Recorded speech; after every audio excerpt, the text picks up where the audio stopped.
আজ যে ইলিশ মাছটা রান্না করব সেটা কিন্তু আমি বেগুন দিয়ে ঝোল করব। আর এই সর্ষে পোস্ত ছাড়াও বেগুন দিয়ে কিন্তু ইলিশ মাছের ঝোল খেতে বেশ ভালো লাগে। মাছটা তো ভালো করে ধুয়ে টুয়ে নুন হলুদ মাখিয়ে রেখেছিলাম। মাছটা তেল গরম করে ভেজে নিলাম। আর মাছটা দিয়ে দেখো বেশ তেলও ছেড়েছে, আর মাছটাতে একটু একটু ডিমও হয়েছে। গরম তেলের মধ্যে কালো জিরে সম্বার দিয়ে বেগুনগুলো দিয়ে দিলাম।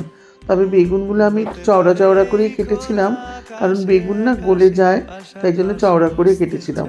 বেগুনটা দিয়ে নাড়াচাড়া দিতে দিতে নুন হলুদ জিরে বাটা আর কাঁচা লঙ্কা বাটা দিয়ে দিলাম। ভালো করে মশলাটা কষিয়ে নিলাম যতক্ষণ না বেগুনগুলো একটু সেদ্ধ মতন হচ্ছে আর তেল ছেড়ে দিচ্ছে। তারপরে আমি গরম জল দিয়ে দিলাম, দিয়ে মাছগুলো সুন্দর করে সাজিয়ে দিলাম। আর এই বেগুন দিয়ে ইলিশ মাছের ঝোলটা কিন্তু খেতে বেশ ভালো লাগে। মাছটা যখন আমি নামাবো তার আগে কয়েকটা কাঁচা লঙ্কা চিরেও দিয়ে দিয়েছিলাম। এই মাছটা কিন্তু খেতে খুব ভালো হয়েছিল, তোমরাও ট্রাই